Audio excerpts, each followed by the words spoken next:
Went outside the house. Women's sleeves covered their arms. If sleeves were loose, they would have another close-fitted short underneath. The neckline of the dress could be no lower than the armpits. When going out, women needed to have someone with them. Peasant women sometimes went out alone because they had to. Other times they would send the sun on an errand if they could. Women were never to hold the hand of a man who was not part of her family. It was hard for women to keep all the manners required of them in medieval times. Thank you. In the Middle Ages, table manners were very important. There was a correct way to do everything from setting the table to cutting the food. There were even rules on which fingers to use for which foods. These are a few examples of general medieval table manners. Because people were very religious, it was very important for them to pray before eating. You are supposed to wash your hands before and after every meal. Because you ate with your fingers, it was very important to have clean hands and nails. These are some do's and don'ts of eating. Don't put your elbows on the table. Don't burp. Don't take super big bites. Don't drink with your mouth full. Don't take very big helpings. Do cut and pick up food with your knife, then eat it with your fingers. Don't leave your spoon in your dish. Do use your spoon for broth. Do hold the cup with both hands. Because you share dishes, do wipe your spoon and knife after you use them and wipe your mouth before you drink. Do bring food to your mouth carefully so you don't drip on yourself. Don't take the best for yourself. Don't eat your trencher. Don't use your napkin instead of your sleeve or the tablecloth. Do put your napkin on your left shoulder or left wrist.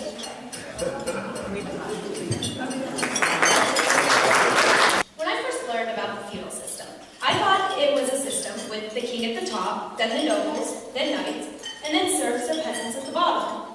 But this is a common misconception of the system of feudalism.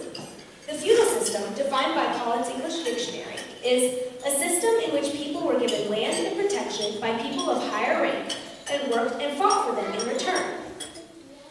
Feudalism is only the system of social relations between the kings and the king's vassal lords and knights. No peasants or serfs involved. This evening, I would like to define some key terms in order to understand the system, then give you a brief history of the feudal system and how it came about, and finally explain why it couldn't last. So let's begin. Some key terms in feudalism are fiefs, vassals, and homage. Fiefs are, to put it simply, landowners under a contract. Fief comes from the German word for property. So the title fief, according to a British dictionary, is the property or fief granted to a vassal for his maintenance by his lord in return for service. Vassals were, in the feudal system, a person granted the use of land in return for rendering homage, fealty, and usually military service, or its equivalent, to a lord or other superior. For our last definition, we have the word homage, which literally means man in French. So when you would have a vassal swear his fealty to a lord, or pay homage to a lord, he was basically saying that he was the lord's king. So how did the system get started?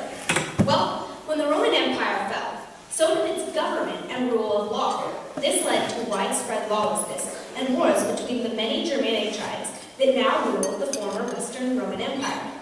Tribes isolated themselves, except to fight neighboring tribes for land, and basically each tribe became self-sufficient. But then came the Vikings in 793. These terrifying, fierce warriors pillaged Europe for about 200 years. With this sense of insecurity, people wanted a source of protection, and feudalism was the result. Beyond protection from the Vikings, small landowners and petty nobles wanted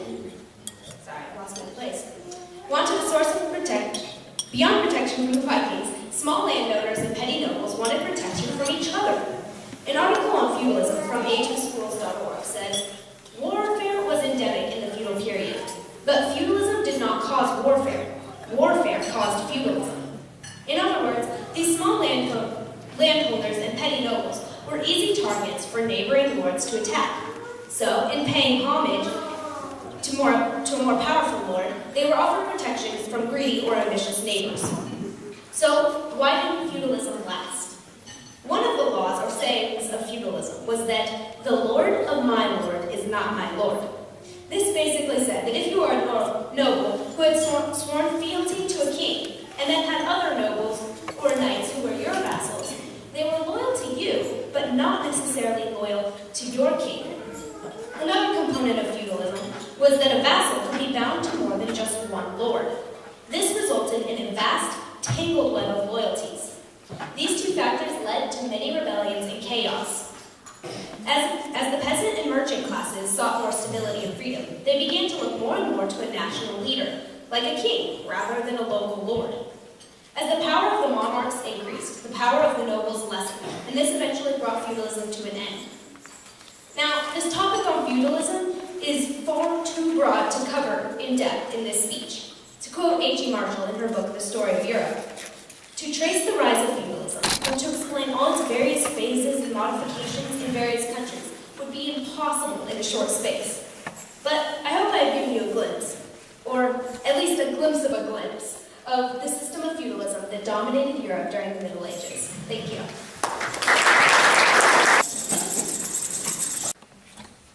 This is Sir Noah, our cupbearer. He is bringing the drink to King Conan.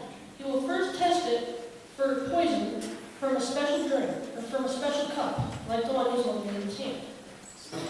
This keeps the king from being poisoned or assassinated in some way by him testing the cup.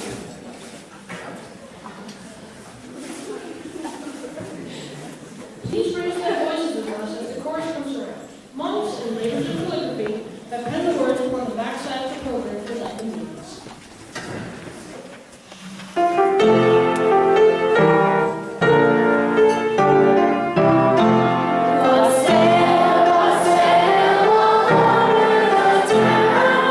Toasted his heart and I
neighbors respect you, trouble neglect you, the angels protect you, and heaven accept you. Wassail, wassail, drink to your health.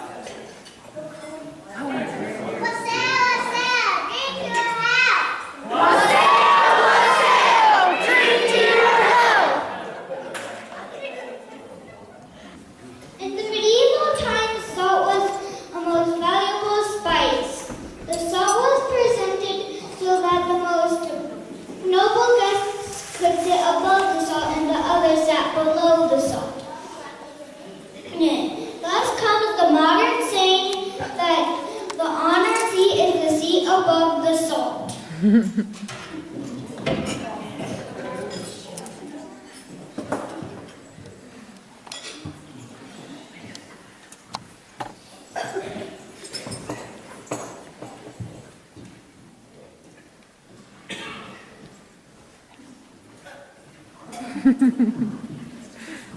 The apple crust ceremony was a way to honor a guest at a feast.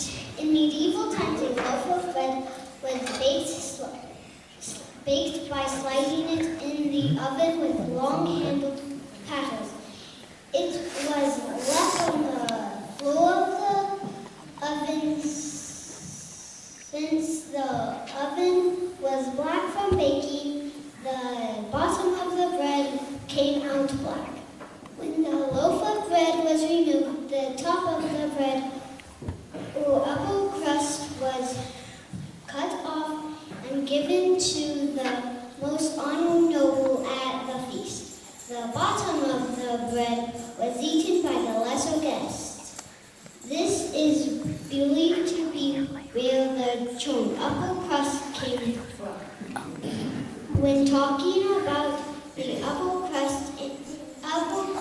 in a society, I will now demonstrate the cutting of the upper crust.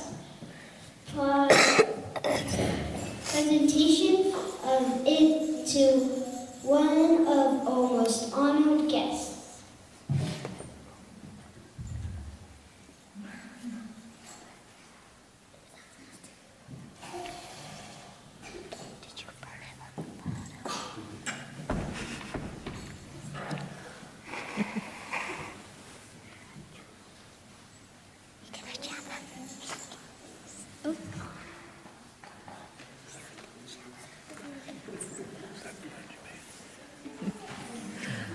Yeah.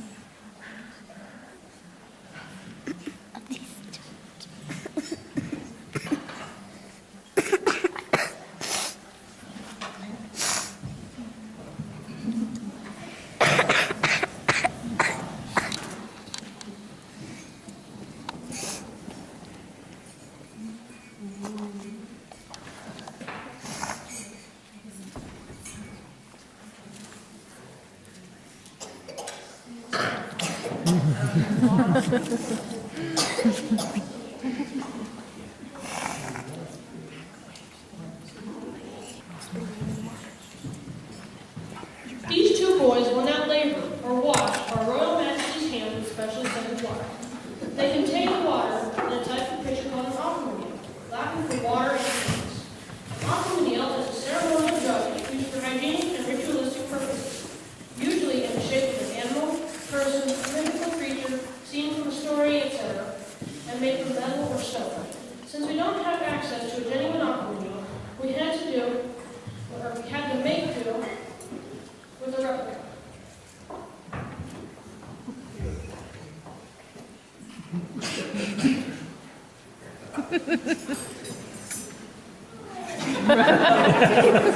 Why would I do that?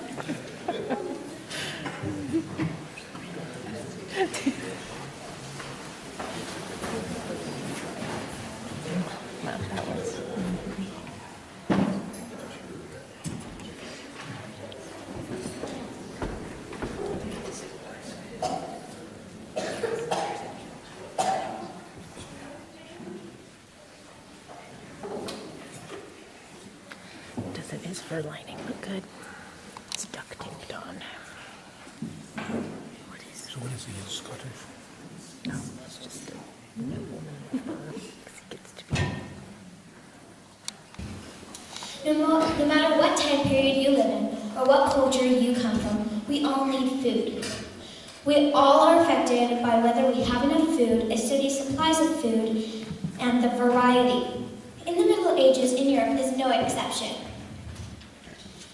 Tonight I'm going to tell you about festival food, peasant food, and food that was not eaten in Europe during the Middle Ages. We are in a medieval feast, so let's first talk about festival food, which was eaten by nobles and kings. They loved their meat. They had pig, chicken, beef, lamb, and other meats. A festival wasn't complete without a final treat, subtleties. Subtleties were basically like cakes in fancy designs, like lions, eagles, crowns, and even small castles. Sometimes they were even models of the king or queen. We are having pie tonight, thank goodness.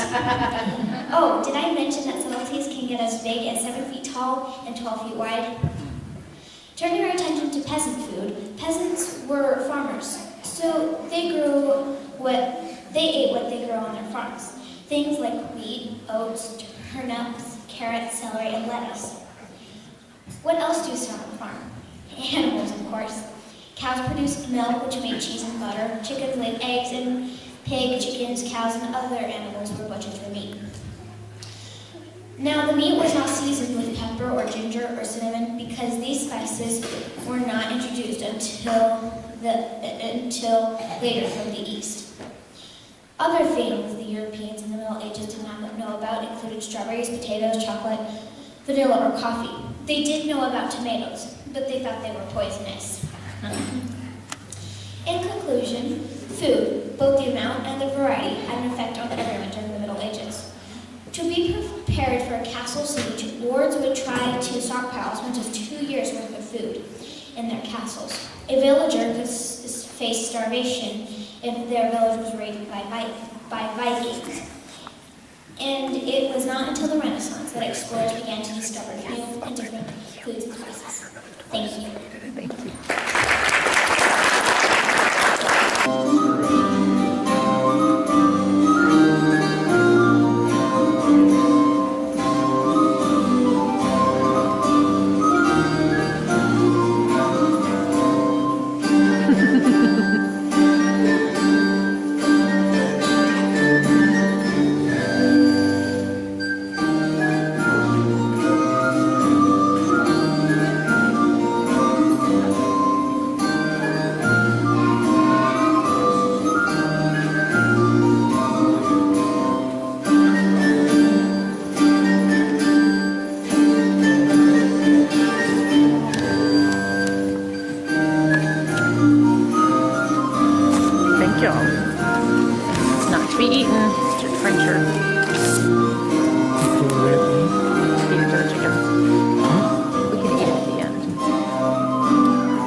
which thus bedecked with a gay garland, let us serve every county go. About every devil, and honors domino.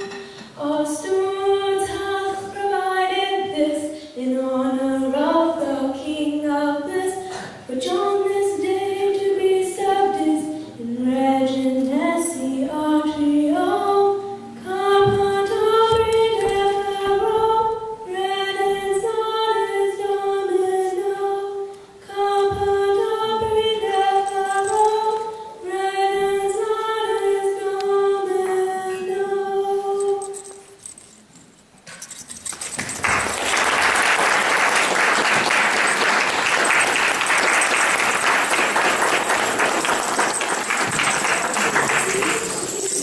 Shoes were long and pointy.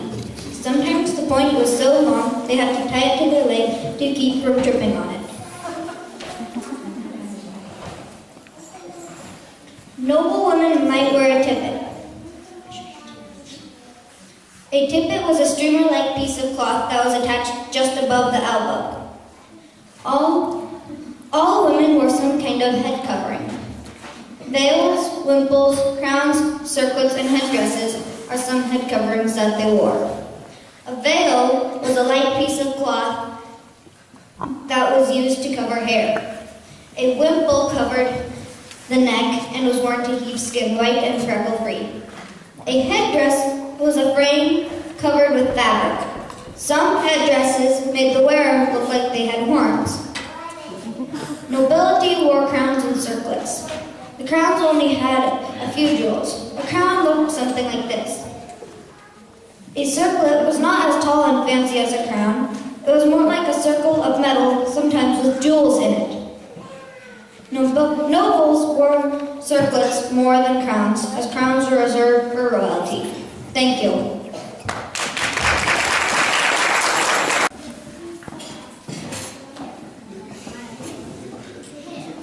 Clothing in the Middle Ages isn't as comfortable as clothing today. For example, no one had any concept of right or left shoes.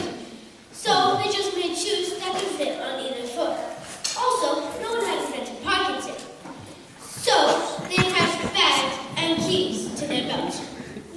Tonight I want to tell you about men's clothing in the Middle Ages. First peasants' clothing, then nobles' clothing, then the clothing of church members, like bishops and monks. Peasants have simple clothes that are worn in layers. Their clothes are usually made of rough wool they spin and weave at home. It is plain and dull, no dyes to make it pretty. Men in the fields wear tunics, which are long loose shirts that are belted around the waist. Depending on the weather, they wear short or long breeches underneath. In cold weather, peasants layer cloaks over their tunics. By law, peasants are not allowed to wear some types of clothes because they are reserved for the nobles. Speaking of nobles, kings love to have big crowns because it means they are rich. Pointy shoes are also in fashion from the 12th century to the 15th century.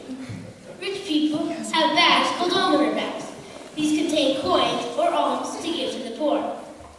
Another piece of popular clothing for nobility is ruffs. Ruffs are so popular that some women earn their entire living by washing and starching ruffs. The cloaks of nobles are lined with fur to help keep them warm. Fur is one of the items that only nobles are allowed to wear. Now I will talk about turkey. My dad is dressed like a hermit tonight, which is a kind of monk. As a hermit, he lives alone in the mountains in a cave. He wears simple clothes, a rough fabric without any special dye or embroidery. Monks that are not hermits live in monasteries and wear plain gray or white robes. Each monk has 2 tunics and 2 cowls. A cowl is a hood worn especially by monks. A lot of people confuse the cowl, which is a hood, with the funny hair for the monks, but that is called the tonsure. Bishops wear luxurious clothes made of silk and velvet. They also wear hats called mitres that are meant to show how powerful they are. While clothing can be beautiful and point us to the beauty of our body, it should never become our main focus. We should remind ourselves that all earthly things come to an end, and wearing luxurious clothes is not our purpose. Our purpose is to love our God and obey Him. Thank you.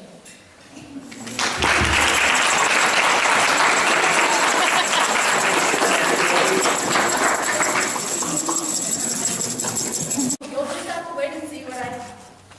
Ladies and gentlemen, this evening I would like to introduce you to some poetry of the Middle Ages. The author of this poetry is Geoffrey Chaucer. Chaucer was born in London, England, circa 1340. As a young man, he served Countess Elizabeth of Ulster. He fought in the 100 Years' War, and in 1368 became an esquire to King Edward III. In 1386, he set out on a trip to visit the Canterbury Cathedral and the shrine of St. Thomas Becket. Along the way, he stopped at the Tabard Inn, where he joined a group of 30 other travelers also going to Canterbury. Each traveler agreed to tell 2 tales on the way to Canterbury and 2 on the way returning home. Chaucer took on the ambitious task of writing down these stories. However, the end result was not 120 grand stories, but merely 23, because Chaucer died in 1400. However, the 23 stories left to us are great works of medieval poetry, the first major works of literature to be written in English instead of the more romantic French. These tales were also different from most because instead of being love ballads or poems, they were simply stories from a common point of view that included elements from crude humor to good morals. This evening, I will be presenting for you a version of the Franklin's Tale. Now, contrary to the modern form of Chaucer and the old English of Chaucer, I will be presenting this story in modern English prose for everyone's understanding. Now, my adaptation of this came from Barbara Cohen's adaptation of the Canterbury Tales. So this is the Franklin's Tale, adapted by Tears of Lawton from Canterbury Tales by Barbara Cohen. Once there was a handsome and brave knight named Arbergus. He met and fell in love with a beautiful lady named Dorigen. Once they were happily married, they promised to love each other solely until death, a promise that should never be broken. Now, one day, Arbergus decided that he was going to go to England to earn for himself honor and glory. Now, that's about all you need to know about Arbergus. He's married to Dorigen, and he left. But he will come back, trust me. Anyways, so Dorigen was heartbroken by her husband's departure, and she would stroll along the coast of Brittany, saying to herself, "Amongst so many ships, is there not one that will bring my lord home?" Now her friends, seeing her great grief and agony, did their best to bring her back into good spirits by throwing numerous parties. At one of these parties, there was a handsome, intelligent squire named Aurelius. Now, Aurelius had been in love with Dorigen for a long time. But as Dorigen was married, he had no opportunity to share this. But since her husband was gone, he took his chance. Madame, by God who made this world, I wish that the day your husband had gone away, I would have gone to a place from which I could never return. I know my worship of you is hopeless. Have mercy on my great pain. Aurelius, now that I am aware of your intentions, I tell you, I will never be untrue to my husband. Then she added in jest, But I suppose if you were to remove from the coast of Brittany, stone by stone, all the rocks that present ships from passing, then I will be your love. Shortly after Aurelius' confession, Arbergus returned home. Meanwhile, Aurelius found a sorcerer/scholar who agreed to remove the rocks from the coast for 1,000 pounds. Once the deed was done, Aurelius brought Dorigen to the coast and reminded her of her promise. Dorigen returned home and told her husband about what she had promised Aurelius. The noble knight sent her to fulfill her promise. When she met Aurelius and told him of her husband's command, he sent her home to her husband, saying,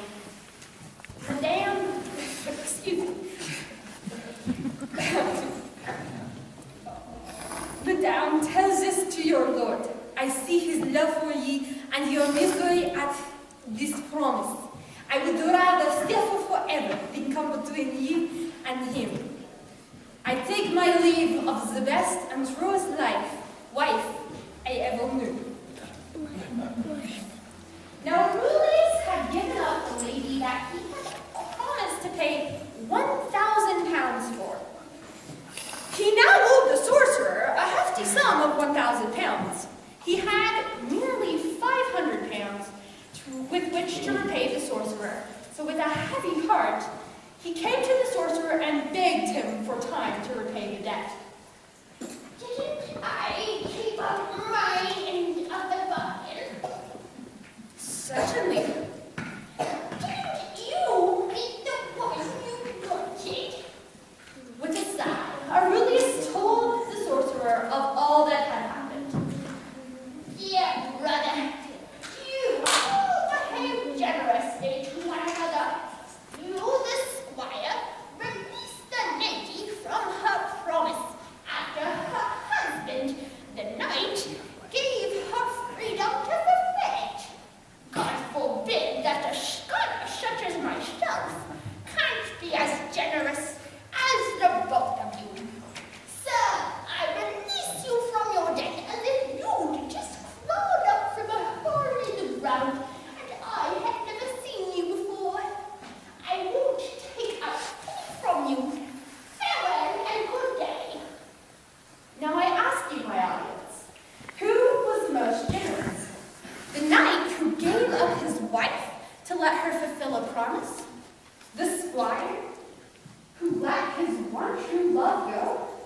Or the sorcerer who forgave the squire's debt? Thank you. Oh, certainly cannot compare to that, but I still hope you enjoy my speech.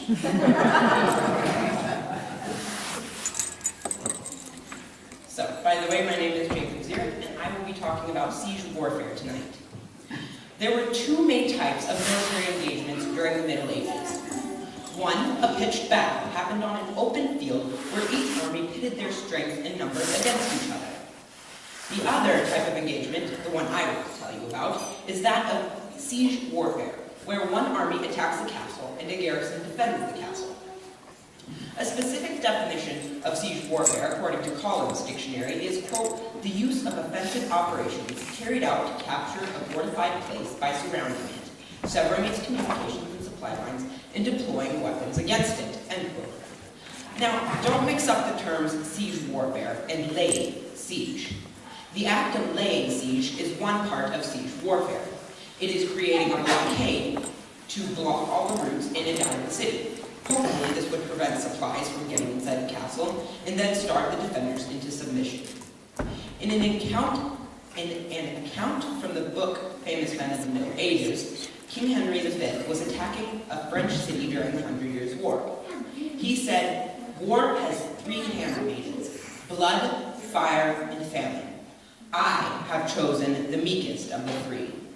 He called famine the meekest of the three because it was the least dramatic or epic, especially for the knights who wanted to win glory or display chivalry in battle. Nonetheless, starvation was an effective tool of siege warfare. However, some castles had harbors or protected ports which were used to ship in supplies. Laying siege against these castles was ineffective. Also, time could be a factor. When winter arrived, many armies didn't have the equipment or supplies to wait out a siege. In these cases, the only option was an active attack against the castle. However, this was extremely difficult to do when the defenders were dropping stones or pouring boiling water over the wall, as well as shooting arrows through murder holes. Some of you might be wondering what murder holes are. Murder holes are basically slits in the wall, giving archers cover while shooting at the enemy. This cover was needed because the attackers would have tricks up their sleeves as well. Using wicker shields with their own murder holes, the attackers would shoot right back at the defenders. So they kind of canceled out each other. The attackers also used miners to dig tunnels under the walls. Placing wood slats under the walls to support it as they dug, the miners would then burn the slats, and the walls would, hopefully, if the plan went according to plan, they would come tumbling down. There was a broad range of weapons as well, designed specifically for siege warfare. Let's start with the battering ram. The battering ram was one of the most easy siege weapons to build, and it was one of the most common. It was basically a metal-tipped log suspended in an open-ended shed on wheels. A battering ram was used to pound through walls or gates. On the other hand, we've got the siege tower, which was used to go over the walls instead. Men climbed up a series of ladders on the inside of the siege tower, reaching the top, which was level with the castle walls, allowing them to engage in hand-to-hand combat. Some armies, however, didn't have enough men to expend. So, generally the commanders would call for the artillery to kick in, literally. The onager gets its name from the wild donkeys in Asia called onagers that would kick savagely when apprehended. When the siege weapon onager was discharged, it had a vicious kick too. It usually had bent wooden beams to hurl various projectiles, which included stones, fiery pitch, or even carcasses of humans and animals that were infected with the plague. Arrows were also projectiles, but they were used in another siege weapon called the ballista, which is basically an oversized crossbow. The fearsome trebuchet was another common siege weapon, but it was different. It used gravity to propel its stones, instead of the usual torsion power or spring by putting the usual spring which you had, as in like the ballista. By putting a long arm at one end and a massive box full of weights at the other, the trebuchet could throw stones over 980 feet. However, when gunpowder and the cannon were discovered and invented, artillery mercenaries soon became more valuable than any onager, ballista, or trebuchet, and the time of these powerful weapons came to an end. Even though the practical use of these machines has ended, they still capture our imaginations, and people research and make models of these fearsome machines. If you have the time to look over the displays after the feast, you can observe some of the models made by our own co-op students. Thank you. The day before the ceremony and spend the night in prayer. During this ceremony, a prayer would be said with the squire's hands on an altar. The squire would take an oath to always defend the lady, speak only truth, and be brave. The next and final step of knighting was to dub the squire by using the flat of a sword and placing it on his shoulder. Usually, the host of the event would dub the squire a knight. The new knight would then put his armor on and participate in martial games like jousting and dueling. As a knight, the man would receive special privileges. These included eating with the nobles, wear his weapons in the church because he was considered the guardian of the church, and receiving lands. Now our good King Cohen will dub Squire Zuri as a knight of the realm of Christus Medius Discipline.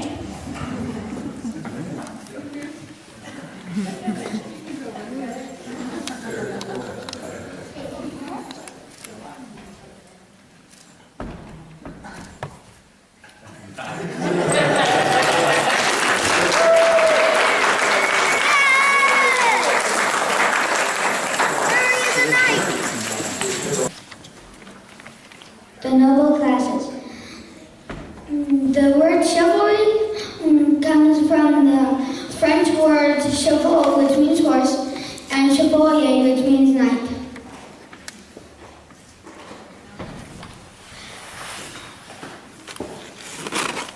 Originally, it began as a military code for knights, and then it became It came into other parts of life as well. A knight was expected to show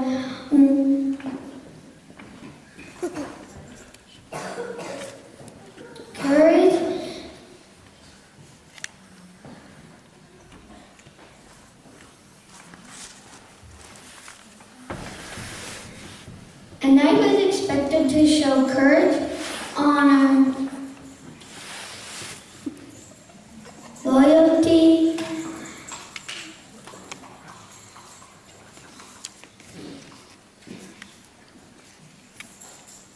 justice, good manners, and generosity. The knight had to follow strict rules strict codes such as believing and following the church, protecting the church and state, respecting and protecting the weak. A knight, most knights went through extensive training to accomplish knighthood. It was looked upon with honor.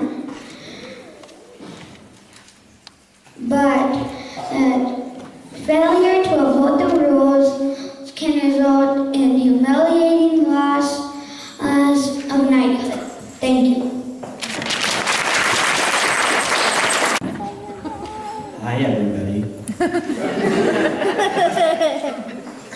Imagine living in the Middle Ages.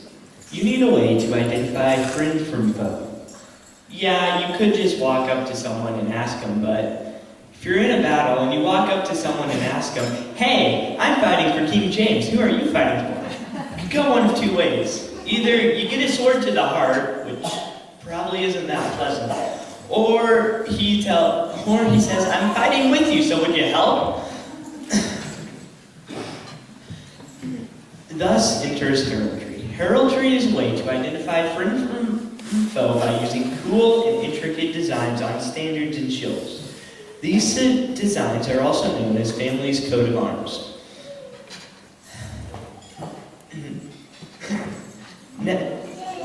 Now you can identify who is friend and who is foe simply by looking at the designs on their standard or shield. Now that we know what heraldry is, what are some of the icons used in the family coat of arms? There were many colors, such as red, purple, white, green, and brown. 2 or 3 colors were used in families' coat of arms. They also had animals such as lions, dragons, unicorns, and birds. Plants such as grass, roses, trees, and grapes were also used. A couple of examples would be a shield-shaped standard that has a purple with a green dragon, or maybe it might have a red dragon, a white rose.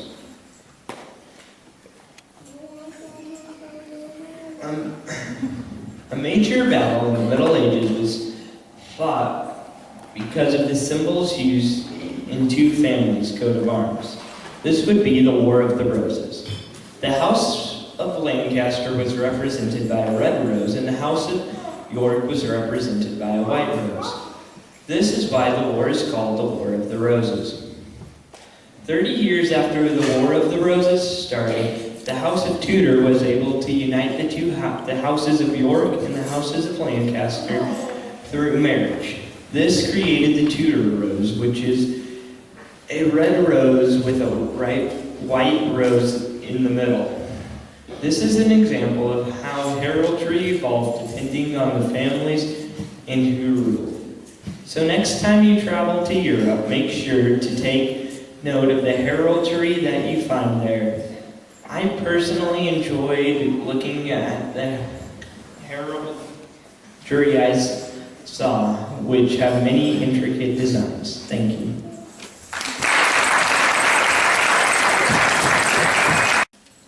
Hello, my name is Caleb Rushing, and I'm going to talk about falconry.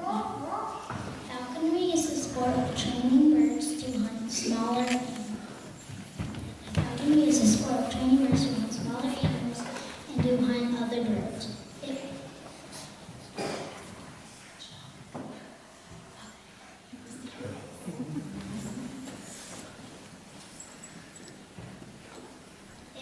popular in the Middle Ages.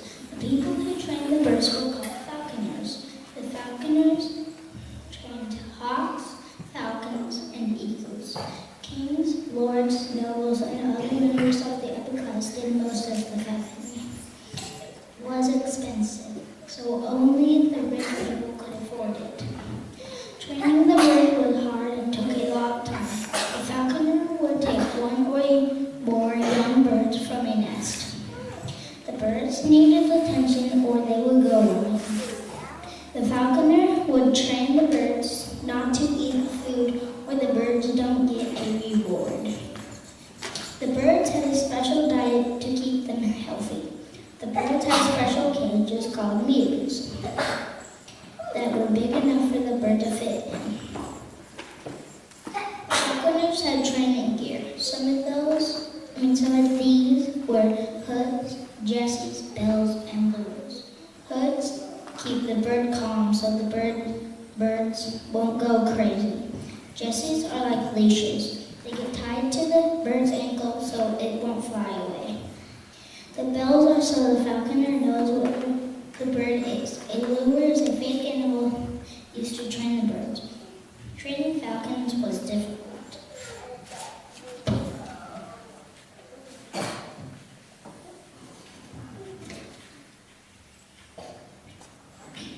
The Book of St. Albans is a book about falconry. It was written in 1486. The Book of St. Albans tells us how to take care of birds. It also explained words related to falconry. It also explained how to heal birds if they are sick. The Book of St. Albans also talks about birds for each rank. For example, kings have gatter falcons, knights have saker falcons, barons have buzzards, and dukes have the falcon and the hawk. The Book of St. Albans was an important book about falconry. Falconry is so alive today, but now it is not that popular. Now people use guns for hunting. Today people use falconry for fun. Thank you.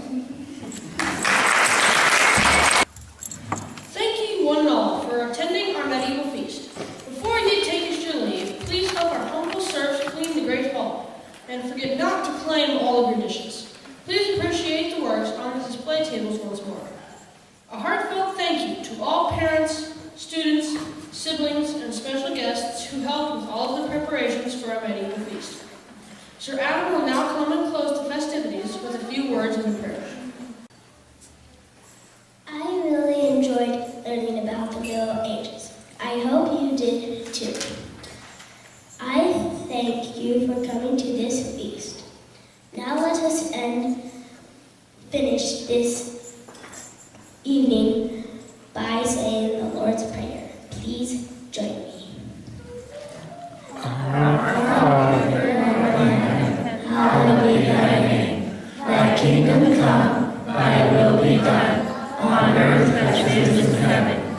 Give us this day our daily bread, and forgive us our debts, as we forgive those who trespass against us.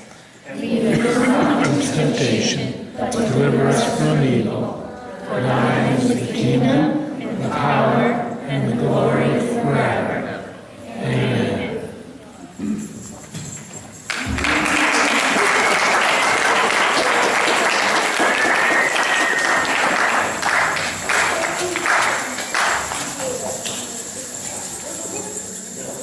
Thank you so much, ladies and gentlemen, for coming and joining and sharing in our lives.